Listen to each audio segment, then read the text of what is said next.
Good afternoon, everyone, and welcome to this session of the one-week faculty development program on data analysis and visualization.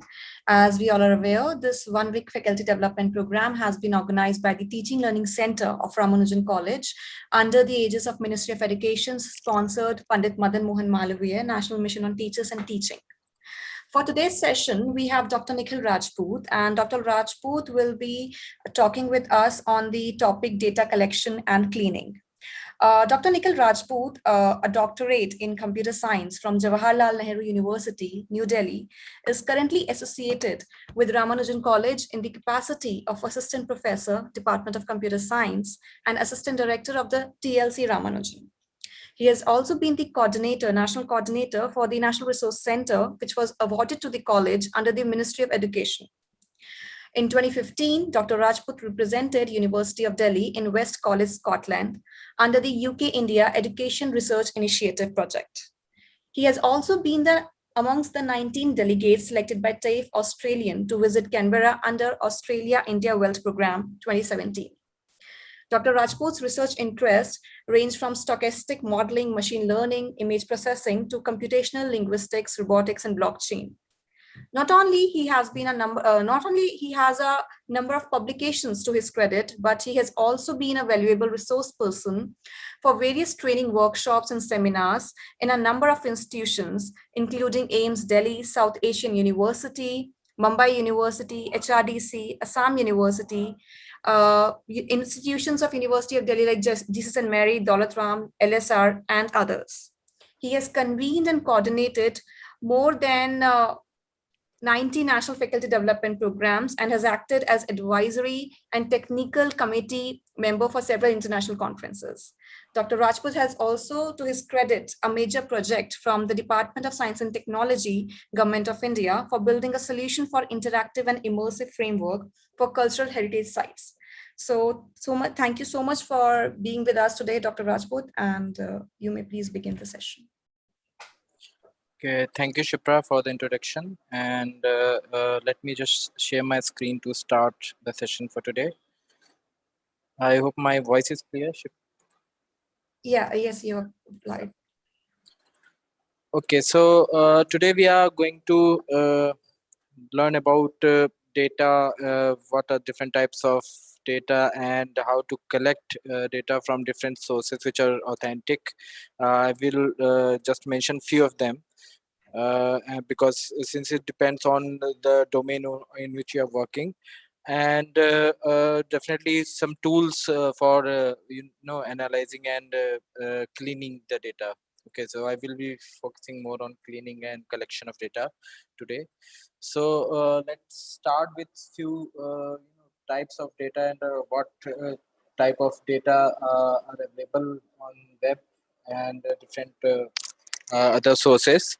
So to start with, there are different ways in which we can categorize, data.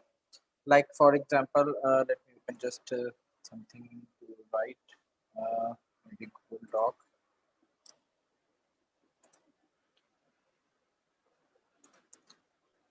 Okay, so if we discuss about types of data, I hope few of data are all of you must be knowing about what type of data are there, but few of them will be new for you. So in general, we classify data broadly as qualitative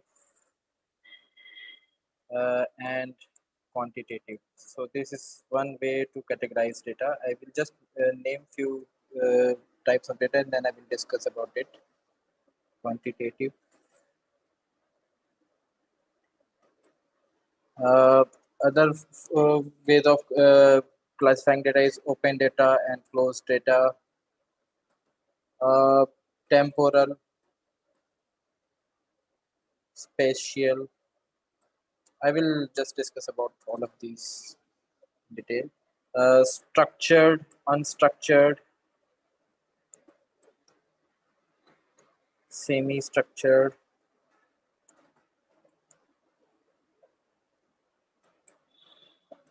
and unstructured.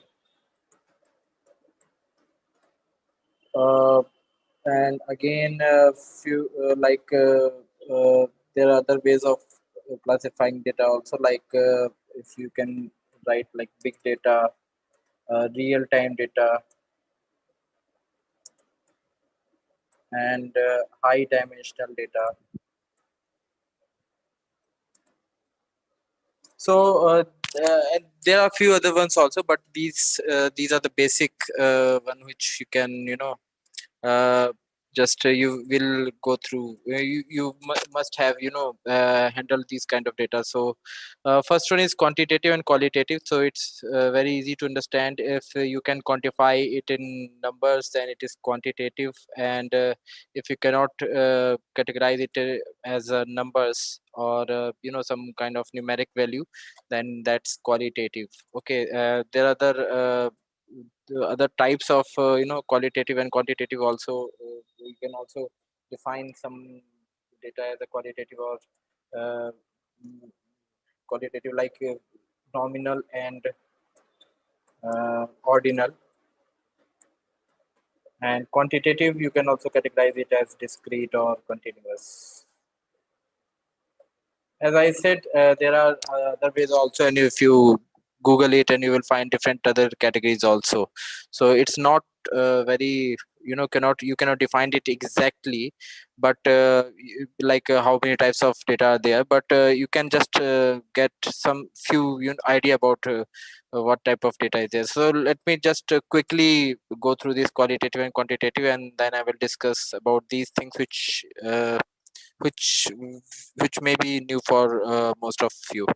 So qualitative is nominal qualitative data which cannot be quantified, and which can be in any form, say text forms, survey form, and images, audios, and any other form. So you cannot put it in numbers exactly. So that is qualitative type of data. And again, it is you can categorize it into two ways, so two types, nominal and ordinal.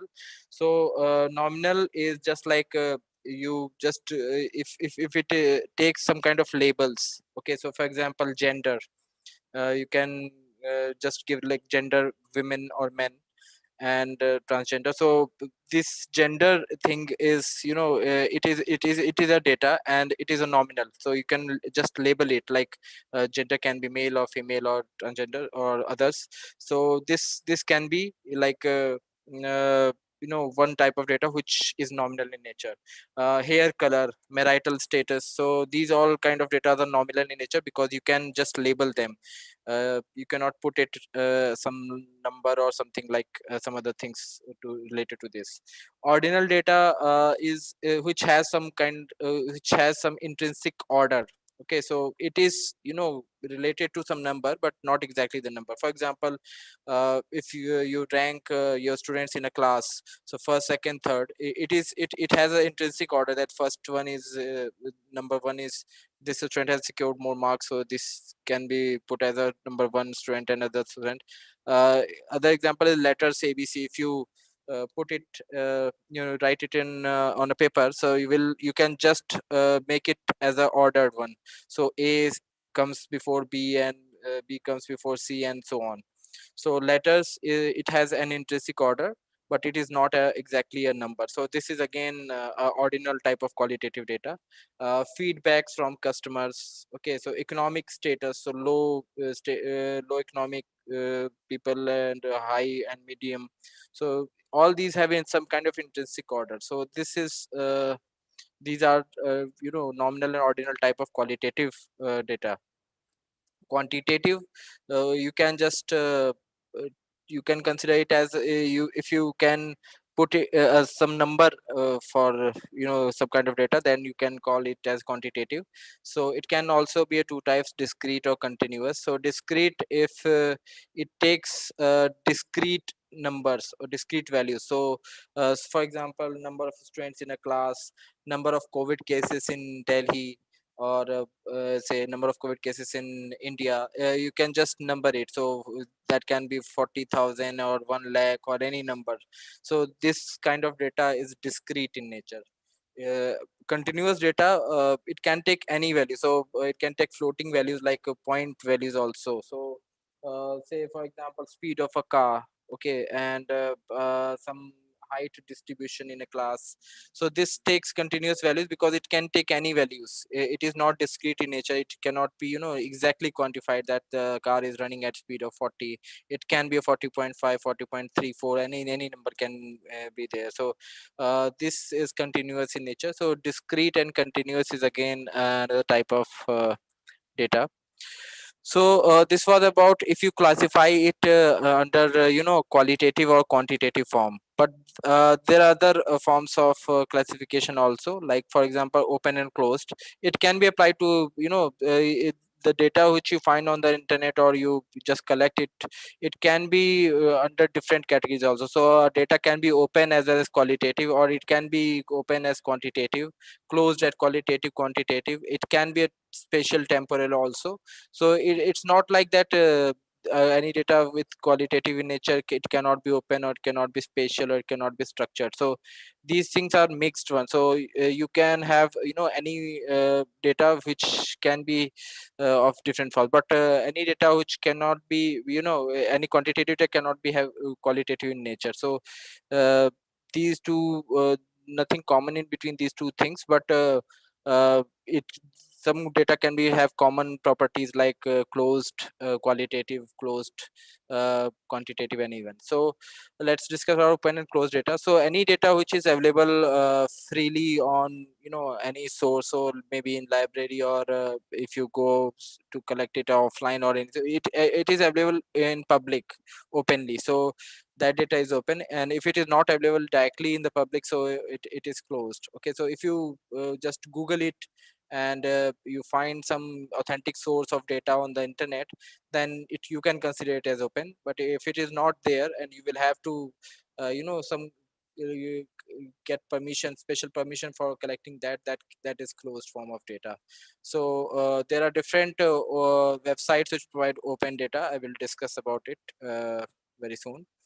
Temporal and spatial data. So if data is some kind of timestamps is related to the data, then it is temporal in nature. And if some space or geographical location is related to that data, you can consider it as spatial data. The mixture is also possible. So there can be some data which is spatio-temporal in nature. So for example, if you talk about temperature at particular location. Okay, so temperature at particular location, it is spatial also, because we are talking about that location. And it is so for example, if you talk about temperature in Shimla, then it is again because we are talking about Shimla, that's why it's spatial in nature also. And temperature, it takes time stamp. You can relate that on particular date or particular time that temperature is recorded, then it is temporal in nature. So if it is if some kind of time stamp is related to that data, it is temporal. And if some space is also connected to that data, then it is spatial in nature also. And mixture is again possible, like spatio-temporal, where space and time both is connected to that data. So spatio-temporal data. Okay, now comes a big thing. So structured, semi-structured, and unstructured data, which is again somehow connected to this big data, real-time data, and high-dimensional data also. So structured data, which can be put in proper format. So for example, tabular data, if you put you collect data in, and you can put it in some table or Excel file or comma separated file or any other tabular form, then it is structured. And it is very easy to handle, and most of us have gone through this type of data. Okay, so we have handled, if you are using Excel, if you are using R, Python, or SPSS, so that means you are handling this structured type of data, because it is easy to understand. Comparatively, it is very easy to understand, manipulate, and analyze, and even visualize.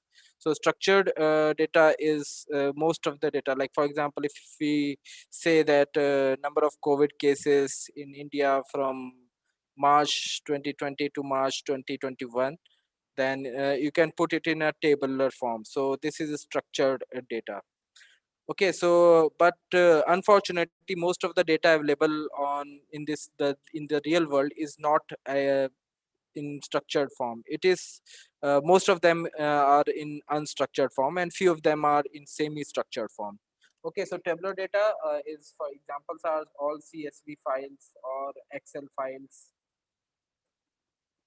You can put it in tabular form. So all this type of data is uh, tabular or structured form of data.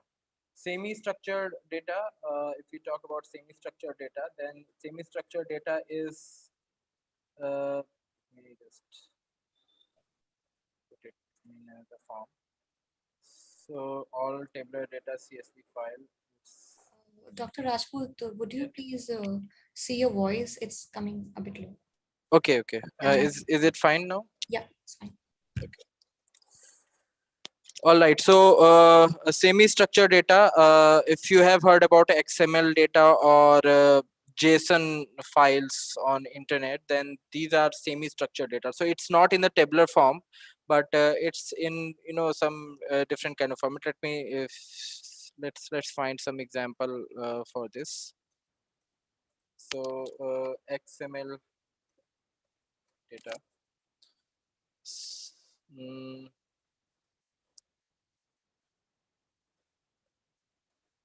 okay, so if let me see if so the data is in this format. Okay, if you go in the net and XML data, then from Jenny reminder, don't forget. So email, you may consider, you can compare it with email format. So from Jenny, and this is you can consider it as a subject, and this is the the content of the mail. So these kind of data can be considered as unstructured, and this is XML format of data. So email and other kind of data which are in this format are semi-structured, sorry, semi-structured, and in semi-structured it's XML type of data. Let me find some JSON data also. JSON data. Okay, so JSON data is again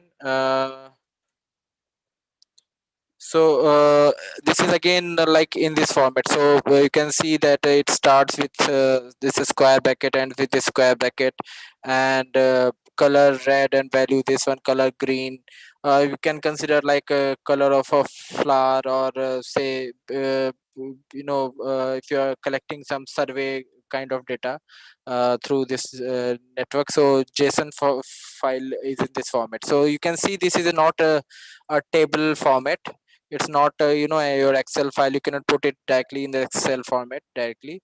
So this kind of data is an example of again, this is an example of semi structured data. It's not in the table form, but it's special formats, so which we can there are two examples which I have covered, like XML format or maybe in JSON format. Okay, so this is semi-structured data, and few things, like if you want to collect data from, say, Amazon, like about type of how customers are behaving, and what kind of things people are purchasing, you cannot get it directly in the structured format like in table form, but you can get it in some JSON or XML file. Okay, so collecting data from, say, Amazon, Domino's, and different kind of websites, they can provide, if it is an open data, they will provide you data in these formats, semi structured format only. It's very rare that they will provide, or if it is not, it might be not possible for them to provide the data in the structured format. Okay, so if you want to analyze these kind of data from these big websites, then you will have to understand this semi-structured form of data. Unstructured is almost most of the data, around 80% of the data available on in this real world is in the unstructured format, and it's very difficult to analyze these kind of data. Okay, so unstructured examples are, for example, if you are collecting, say, social media data.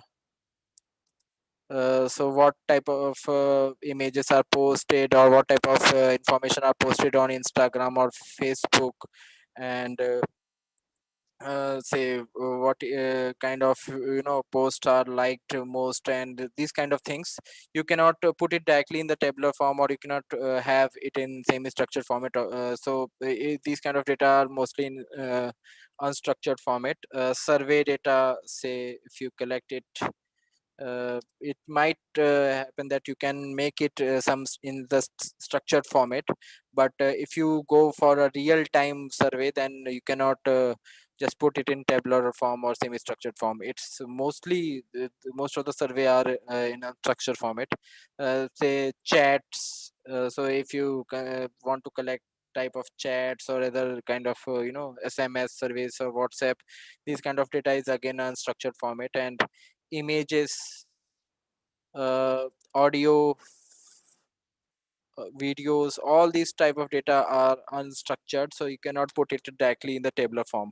And again, it's a challenging task for a data analyst, or to how to analyze these kind of unstructured data, and how to get useful information, or how to get some some kind of inputs from these kind of data. So it's always challenging to analyze or maybe visualize unstructured formats. There are few ways which are possible, like a few machine learning tools are available to handle this unstructured kind of data.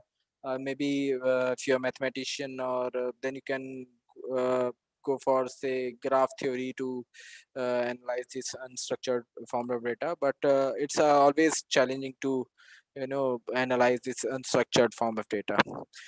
Okay, so this was about how to you can categorize the data in these formats. And again, intersection of these things is possible. You can have a qualitative data which is open in nature, which is maybe it is temporal or spatial in nature. It is not compulsory that it should be a temporal or spatial, but it can be. And it can be any of these three types. So it can be a structured, it can be semi-structured, or it can be unstructured. Okay.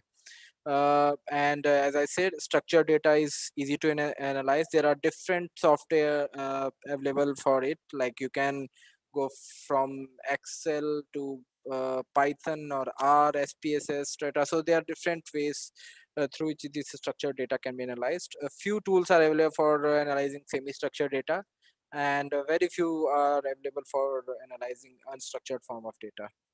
uh, Big data is again, it's a very it's not like not very much different thing, but the data which is uh, very high in volume and variety, veracity and velocity. So there are different v's applicable for big data. So any data which is very very high amount of data, you can consider it as a big data. For example, if I say all all people who are using credit card in India or maybe in the world, all uh, American Express card users of the world, uh, Domino's, Amazon, all these sites are, they generate big data because it's very very very high in volume.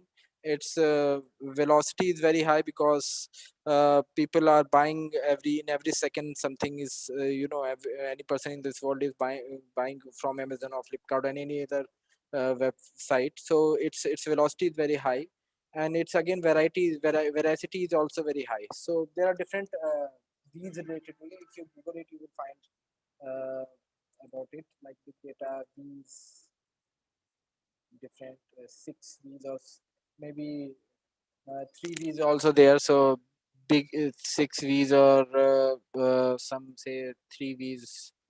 So six V's of big data. If you see this: volume, variety, velocity, veracity, value, variability. So people are coming with different definitions. So volume is so initially there was these three V's: volume, variety, and volume, veracity, and velocity. And after that, these V's have been added by different organizations. So the amount of data it indicates the volume, variety. It's like different combinations of data, like it may be structured, semi-structured, or unstructured.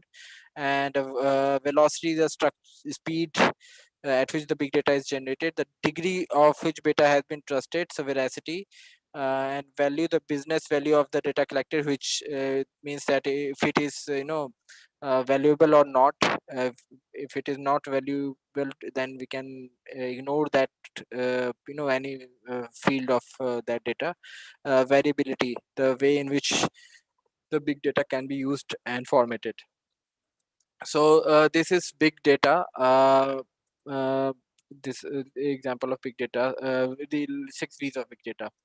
Real time data, if you are tackling the data which is generated continuously, or and which is real time, like for example, maybe railway reservation or airline airport management. So these, the data generated by them is real time. And banking, so if some transaction is taking place, and it's a real time data. And maybe if I can just show you a few examples, if things go, if you are working on IoT, then you can have this kind of data. Let me show this example: a smart energy, or maybe uh, yeah, let me take this example, live demo. So you can see smart energy monitoring. This is a live real-time data. So there are different sensors, smart meters, uh, installed at different places, and anyone can see on this dashboard this real time of data. So handling this kind of data, many IoT systems, and maybe you can consider like airport management system, so which flight is landing, which is taking off, and especially at big airports like Heathrow in London. So these kind of data generated, you need to have very careful about analyzing, if you're analyzing this kind of data. So this is an example of real time data which is generated, and which has to be monitored at very in very efficient way. So this was one example of real time data. High dimensional data, if the data contains several fields, or if you are handling which has many features. Okay, so this kind of data, like for example face recognition, or maybe genomics data. So these are very high dimensional data. It has hundreds and maybe millions of features which can be extracted from particular thing. Okay, so this is high dimensional data. It is maybe like it may be somehow related. Any data, any big data can be a real time data or high dimensional data. Big data is, you can consider that it can cover these things also. So big data can also be unstructured, or maybe some semi-structured or structured form. And big data can also be closed, or open, or temporal, or spatial. So this was about basic definition about different kind of data. I hope you might have get some glimpse about how these data are there and how it can be handled. Let's go to a few sources where you can get data, and you can go for analysis. For example, if you want to have data from Indian government, in data from the data which has been provided by the government of India. So the site is like data.gov.in. So this is one of the source where you can find data from different ministries and different departments of government organizations. You can get, so you can see that 507,385 resources are there. And you can also visualize some kind of data. So maybe if you want to have, you just have to say Google, you just type what type of food data you want. So maybe if I type agriculture,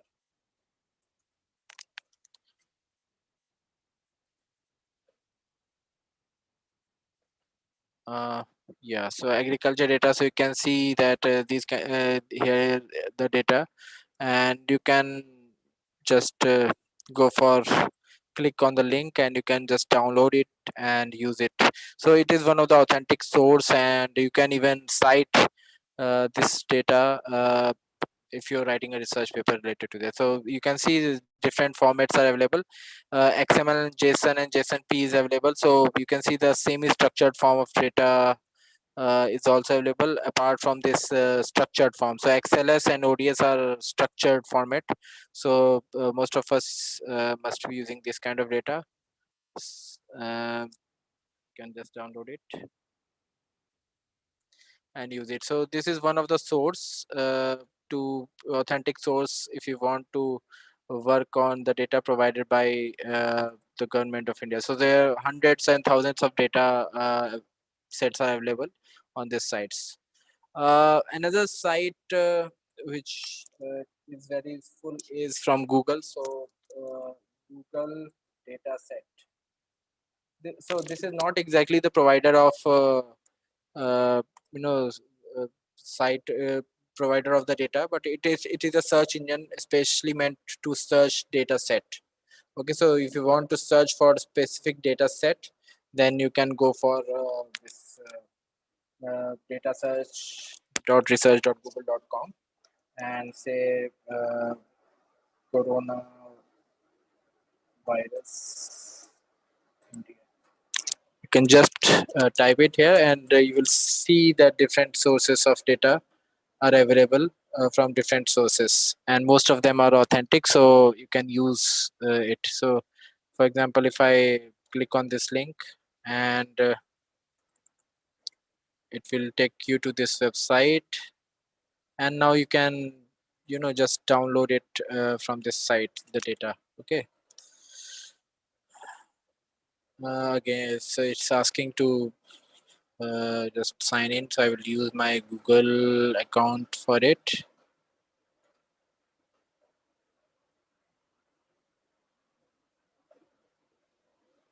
Okay, and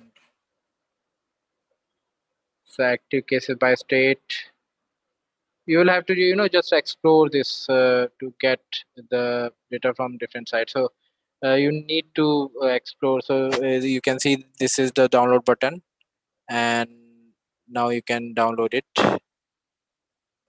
Okay, so this is again a search engine for data set research, and you can find different websites for data. Another one is Kaggle. It's specifically for the statisticians and computer science people who who are very enthusiastic about data science and data set and Python, especially Python. Okay, so let me register with Google.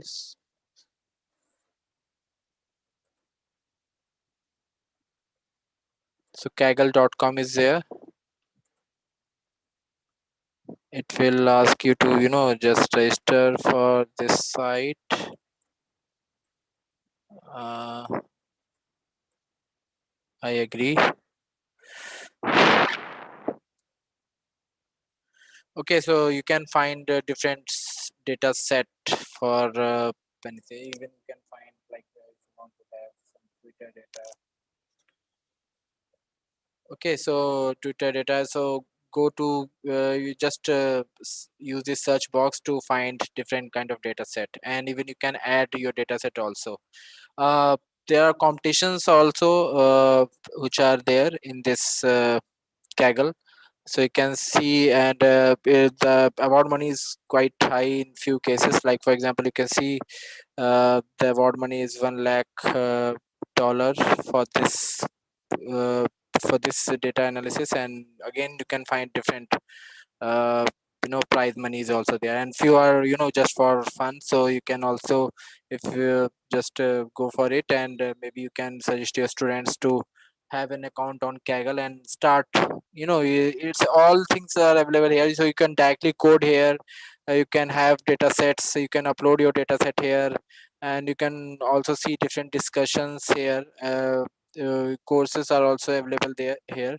So Python, if you are new to Python, then you can go for this Python introduction to machine learning. Pandas, which is very uh, good tool for data analysis, data visualization. So everything is there. So Kaggle is a good website if you want to have career on data analysis and visualization. Okay, so Kaggle is one of them. And again, there are different sources also. So you can also find the sources on GitHub repositories. So you can search GitHub repository for just type any data, maybe type meter data. So you can also find uh, authentic data on GitHub repositories. Okay, so this is again one of the source. So data.gov.in for Indian government, the data provided by Indian government. Kaggle, international platform for data sets and analysis and coding and everything there. Dataset.google, search engine for dataset. And GitHub repositories again for finding uh, authentic different sources of data on internet. So this was about data and how to find data, how to collect data from the different sources. Let's understand about cleaning. So after getting data, it needs some kind of cleaning. Okay, so you cannot use the data exactly as it is every time. It might happen that you can use it directly without cleaning it, but you may require some kind of tools to clean it. Excel is one of them. You can use Excel because it provides several functions and several tools to clean the data. So but I will not cover the Excel part, and I hope that you must have used Excel for different kind of data analysis. But I will try to cover a new tool which is open source. So the name of the tool is OpenRefine. So it was earlier Google Refine. So now it's open source. Earlier it was Google Refined. You can see this here, formerly called Google Refine. So OpenRefine, you can just go to this site openrefine.org and click on download, and you will find that this is a new release. This is the beta release. So this is a stable release. So you can go and choose your, if you are using Mac computer, then Mac kit, Linux computer, then Linux operating system, then you can use Linux kit. Windows, you have two options here. So if you think that you have installed if your Java is updated on your computer, then use this one. And if you're not sure about that, that if Java is updated on your computer or not, then you can go for this second link. Okay, so I would recommend the second link to all of you, because if you're not that computer savvy, then you might you will have to understand about updation of Java and other things. So let me use this Windows kit with embedded Java. Just download it,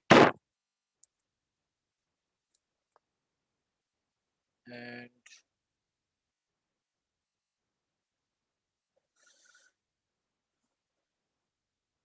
so after downloading it, you can open this and just extract it, extract all.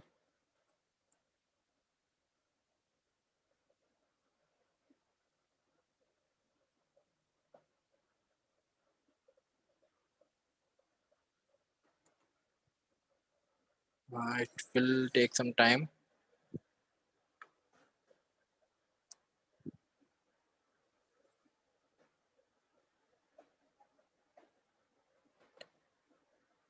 All right, so I have already installed it, so I will just skip this step, and I will go directly to my download, and I have just open this folder. After extracting it, open this folder, so you can see this download. This is a zip file, and this I have extracted it with the same name. Open this folder, double click on this folder, and click on this button, OpenRefine, with this diamond icon. Double click on it,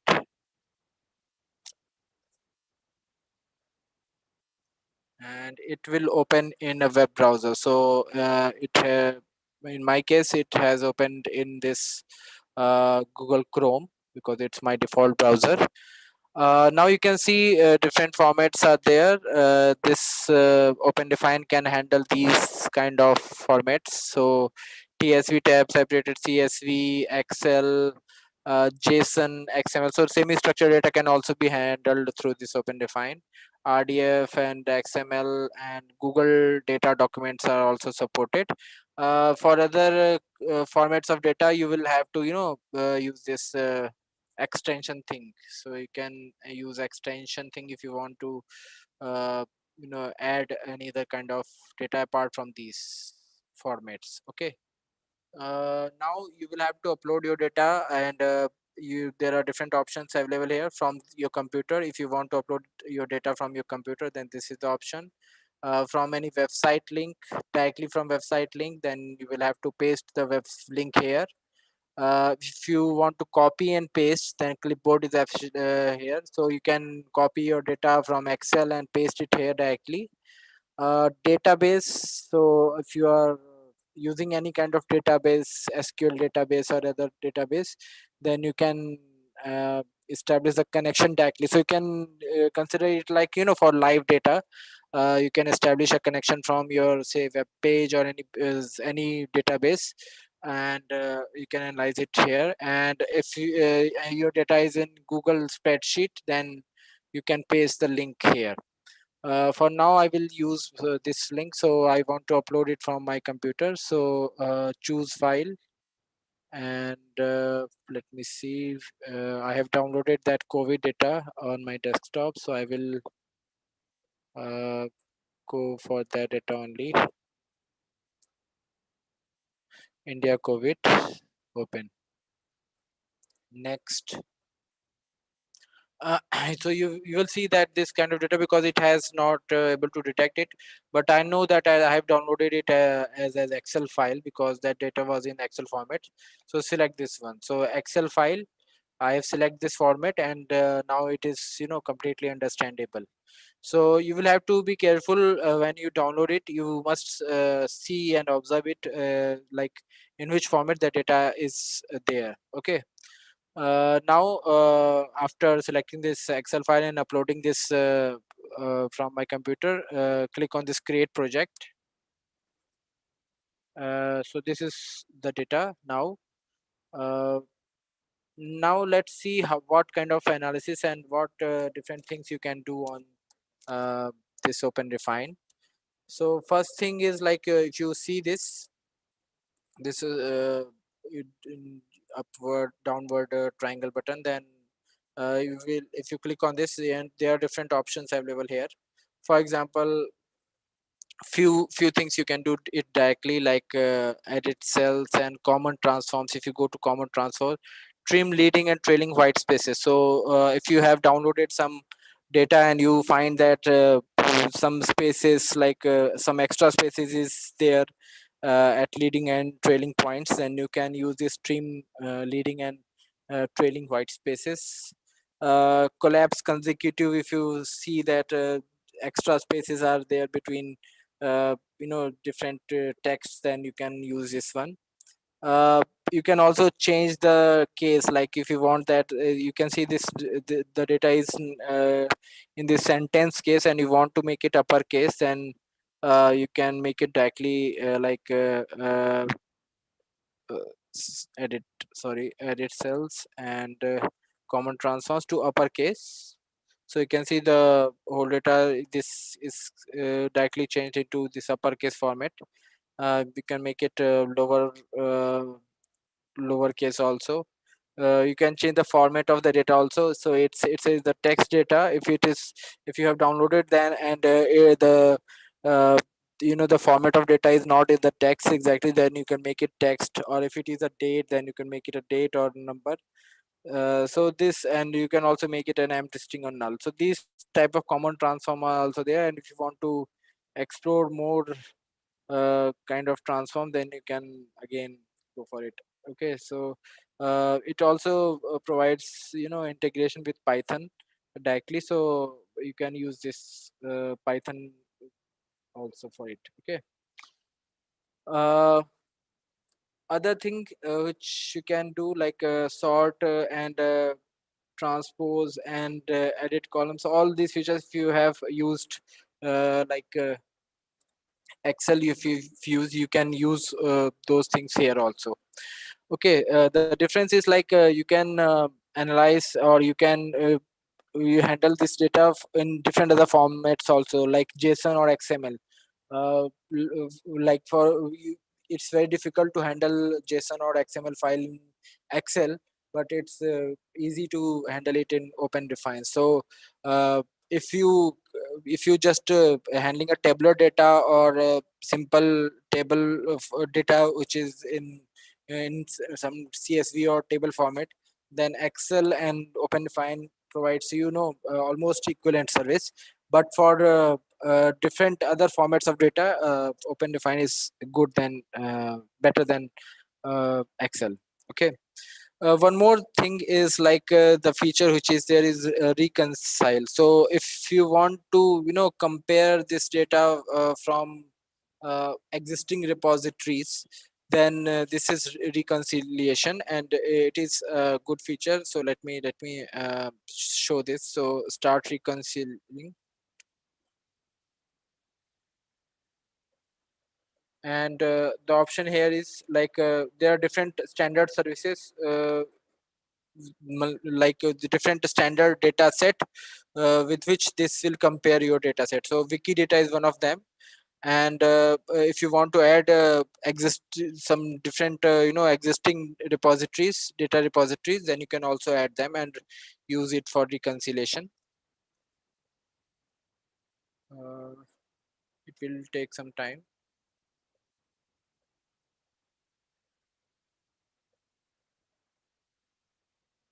Yes, so I want to reconcile data from Wikidata. So Wikidata is a repository which is somewhat related to Wikipedia, and you can consider it like open data available on the net. And I want to make sure that the name of the states, like I want to just compare it with the name of states on Wikidata with my data which I have downloaded. Uh, State of India, and that's it, and I want to reconcile it. So start reconciling. So now it will compare these, the name of the states with the data available on Wikidata. So this is not the best example of reconciling, but maybe, for example, if you are working on say movie data or some painting data or other kind of data, and you want to compare it with the existing data on Wikidata, so in that case reconciling is quite useful. But in this case, because we know that there are only these on only 36 number of states and union territories, then it's very it's not the exact use case of reconciliation. But let me just go with this example only, because I have downloaded this data. So now it's is reconciling. That means it is comparing the name of the state with the data available on Wikidata. 27% complete. So meanwhile it takes time. I will just go with the next feature, which is the export feature. So suppose you have used this data, I have uploaded the data which was in the Excel format, but you want to convert it in another format. So suppose you are using Linux based system, then you might find that the data should be converted into ODF format, because Excel will not work in in few cases. Excel is available there in Linux also, but if you want to use it in Linux based system properly, then you can convert it, export it in the ODF format. You can convert it in HTML table format if you want to use it on web page. You can also convert it into comma separated or tab separated values.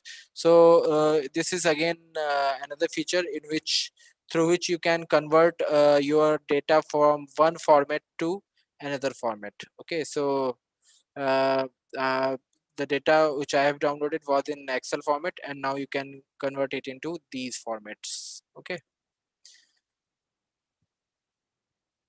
and 83% complete. So just let's wait for a few more seconds.